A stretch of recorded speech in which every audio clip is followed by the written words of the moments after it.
জেলা পরিষদের একটা নেতিবাচক ধারণা ছিল। আমি দায়িত্ব নেওয়ার পরে দেখেছি যে সমাজে বা বিভিন্ন জায়গায় আমার প্রাথমিক অবস্থান ছিল যে নেতিবাচক ধারণা থেকে এটাকে যেন মানুষের কাছে একটা গ্রহণযোগ্য, সম্মানজনক ধারণায় আমরা উপনীত করতে পারি, রূপান্তরিত করতে পারি।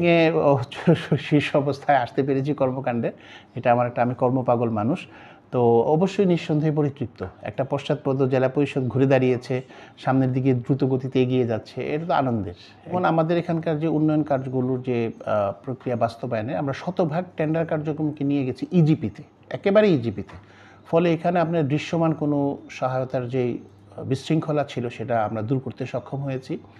পাশাপাশি আমরা অটোমেশন প্রক্রিয়ায় গেছি এবং আমাদের মনিটরিংটা আপনারা মানে বাই দিস টাইম জেনে গেছেন যে আমি কিন্তু প্রকল্প না দেখে সাইটে না গিয়ে বিল স্বাক্ষর করতাম না, বা ঠিকাদারদের কাছেও কৃতজ্ঞ, তাদেরকে বিভিন্ন সময় সাজেশন দিয়েছি, একটু কড়াকড়ি করেছি, তারা শুনেছেন, মেনেছেন। ফলে প্রকল্পের গুণগত মান বাস্তবায়ন আমরা কিছুটা হলেও উৎকর্ষতা অর্জন করতে পেরেছি। আর বিশৃঙ্খলার ক্ষেত্র থেকে যেটা হয়েছে যে আমরা একটু শ্রম বেশি দেওয়াতে, পরিশ্রম করাতে, মনিটরিং এবং এই অটোমেশন প্রক্রিয়াগুলো করার ফলে যেটা হয়েছে যে আমাদের এই কার্যক্রমের একটা গতি এসছে। আমরা যেমন আমাদের বেহাত সম্পত্তিগুলো উদ্ধারের জন্য একটা জোর প্রচেষ্টা নিয়েছি, সেখানে আমরা প্রায় 250 শতকের মতন জায়গা উদ্ধার করতে পেরেছি, অত্যন্ত মূল্যবান জায়গা। দীর্ঘদিন এগুলো বেহাত ছিল। পাশাপাশি আমরা রেভিনিউ জরিমানা আদায়, এতে করে আমরা গত মাসগুলোতে কিন্তু প্রায় 2 মাস মিলে 2 কোটি টাকার মতন জরিমানা রাজস্ব আদায় করতে পেরেছি।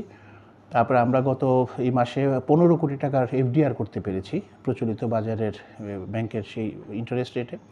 তো এগুলো ছিল আসলে আন্তরিকভাবে সম্মিলিত আমার এই সহকর্মীদেরকে নিয়ে কার্যক্রম বাস্তবায়নের অংশ হিসাবে। তো জেলা পরিষদ কুমিল্লা নিঃসন্দেহে ঘুরে দাঁড়িয়েছে, সরকারের নিশ্চয়ই নজরে পড়েছে, দীর্ঘদিনের প্রক্রিয়া সাফল্যের একটা স্বীকৃতি। এটা একটা পালকযুক্ত হলো, নিঃসন্দেহে আরও কার্যক্রম বাস্তবায়নের স্বীকৃতি আসবে।